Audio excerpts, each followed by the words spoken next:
નમસ્કાર, YNN ન્યૂઝમાં આપનું સ્વાગત છે। સમાચારમાં વાત કરીએ તો બરોડા ડેરીના ડાયરેક્ટર કુલદીપસિંહ રાહુલજીનું નિવેદન। વેજલપુરનો વતની છું। વેજલપુર દૂધ મંડળીમાં હું પ્રમુખ છું।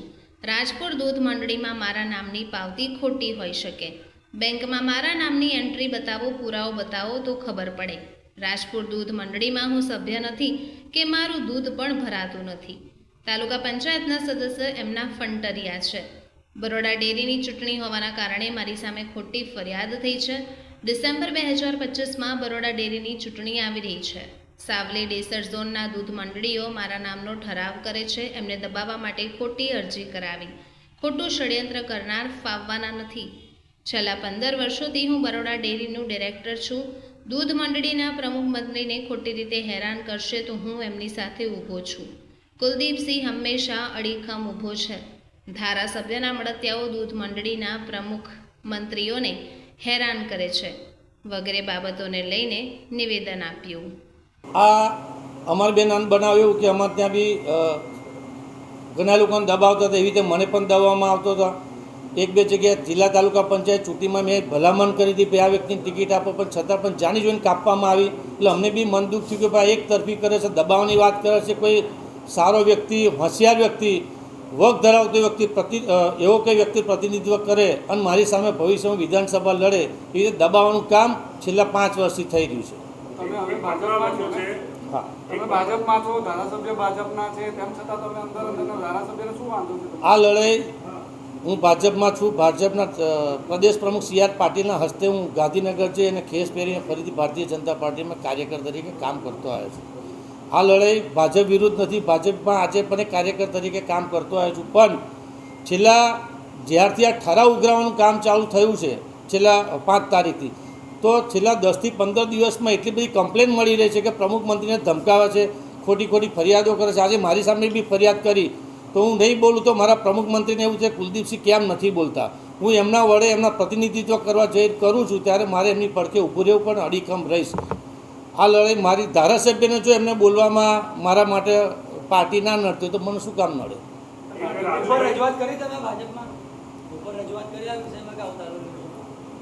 અમારી બેની લડાઈ ચાલે છે, બધાને જગ જાહેર ખબર છે, આપણે મીડિયાની બધાને ખબર છે, ઉપર સુધી બધાને કે બરોડા ડેરીમાં છેલ્લા 2021થી બરોડા ડેરી આ ભાઈ હમણાં તમને વાત કરું, ગયા અઠવાડિયે APMC ડેસર ખાતે પણ એમને મિટિંગ ભરી હતી, તમે જોયું છે। સંમેલન શું બોલાયું હતું? નવનિયુક્ત સરપંચોને સાલ ઓળાને સન્માન કરવાનું હતું। એમાં તમે ભાષણ જોશો તો 80% ભાષણ બરોડા ડેરીના કુલદીપસિંહ પર જ એમને આપ્યું। ભાષણમાં પાછા એવું કહે છે કે એક પ્રમુખ મંત્રી છે, રોટલા વગરના કરી દીધા છો, બીજાને બી રોટલા વગરના કરી દઈશ। પાછા એવું કહે છે કે આ તાલુકામાં મારી સામે કોઈ થાય એવા છે। એટલો બધો અહમ છે। પણ આવનારા દિવસોમાં આ વખતે પ્રજાને, મારા દૂધ ઉત્પાદકોને નહીં પણ સાવલી તાલુકાના દરેક પબ્લિકને ખબર પડી કે સાચું શું ખોટું। એ બાબતે હું વેજપુરનો વતની છું, વેજપુરના દૂધ મંડળીનો પ્રમુખ છું। બરોડા ડેરીમાં છેલ્લા 15 વર્ષ નેતૃત્વ કરતો આવ્યો છું। રાજપુર ડેરીમાં જે પાવતી બતાવી અને મારા સામે જે ફરિયાદ કરવામાં આવી છે, એની માટે એવું કહું કે પાવતી ખોટી પણ હોઈ શકે। હું જો દૂધ ભરતો હોય તો મારી પાસે પાવતી હોય કે ગામમાં રખડતી હોય, અને એમને પાવતીની ઉપર જો ફરિયાદ કરી છે તો એમની પાસે મંડળી પર જઈને તપાસ કરાવી લે, બેંકમાં તપાસ કરાવી લે કે મારા નામનું કોઈ જગ્યાએ દૂધ ભરાતું હોય તો એની એન્ટ્રી હશે બેંકમાં। રાજપૂત દૂધ મંડળીના ખાતામાં મારા પૈસા જતા હશે, કોઈ જગ્યાએ મારું પેમેન્ટ રજિસ્ટર ઉપર મારી સહી હોય તો મને પુરાવા રજૂ કરે તો એમને બતાવું કે ભાઈ શું છે, સાચું છે કે ખોટું છે, એમને ખબર પડશે। પુરાવા લઈને આવો। ના, નથી, રાજપુર ડેરીમાં સભ્ય પણ નથી, ત્યાં મારું એક પણ ટીપું દૂધ ભરાતું નથી। અને જે ભાઈ તાલુકા પંચાયત સભ્ય છે, જે એમના ફંટરિયા છે, જે મારા વિરુદ્ધ અરજી આપી છે, એમને ખુલ્લી ચેલેન્જ આપું છું, તમે સાબિત કરીને બતાવો કે રાજપુર ડેરીમાં મારા નામનું પેમેન્ટ રજિસ્ટરમાં નામ હોય, મારી સહી હોય, બેંકમાં રાજપુર ડેરીમાં મારા નામે પૈસા ઉતર્યા હોય એવું બતાવો છો। ટૂંક સમયમાં નહીં બતાવે તો હું એ ભાઈની સામે ફોજદારી ફરિયાદ કરવાનો છું। અને વડોદરા કોર્ટમાં હું પણ એડવોકેટ છું, તો બદદક્ષિણનો દાવો ટૂંક સમયમાં એમની સામે કરવાનો છું। જે ભાઈએ મારી સામે અરજી આપી છે એમના સામે। અત્યારે બરોડા ડેરી ચૂંટણી આ ભાઈ છે ને અંતરયાતમાં 2-4 મહિના થઈને જાગે, એટલે મને 2 વર્ષે આજે પાછો મને પણ અંતરયાતમાં જાગે, જગાડવાનો કે નહીં? તો બરોડા ડેરીની ચૂંટણી તમને બધાને ખબર હશે કે 25 તારીખ સુધીમાં વડોદરા જિલ્લાની ચૂંટણી 2025ની ડિસેમ્બરમાં આવી રહી છે. ચૂંટણી હજી 6 મહિના બાકી છે. ઠરાવ ઉઘરાવવાનું પ્રતિનિધિનું નામ બરોડા ડેરીમાં મતદાર યાદી માટે મોકલવા માટે ઠરાવ ઉઘરાવવામાં આવી રહ્યા છે.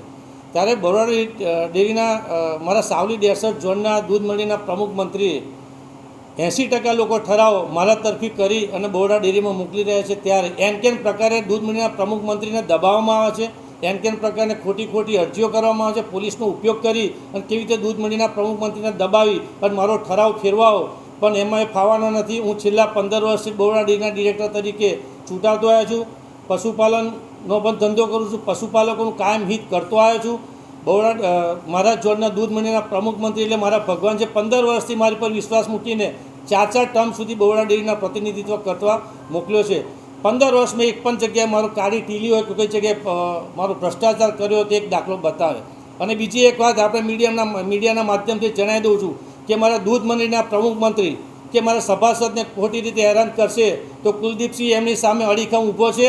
ડરવાનો નથી, ડર્યો નથી અને કાયમ એમની સાથે ઊભો રહેવાનો છું. અડધી રાતે પણ મારા દૂધ મંડળીના પ્રમુખ મંત્રીને કંઈ બી તકલીફ પડશે, એમનો ભય, એમનો એક ડિરેક્ટર, એમનો એક દીકરા તરીકે એમની સાથે કાયમ અડીખમ ઊભો છું. આજે પણ અડીખમ ઊભો રહેવાનો છું.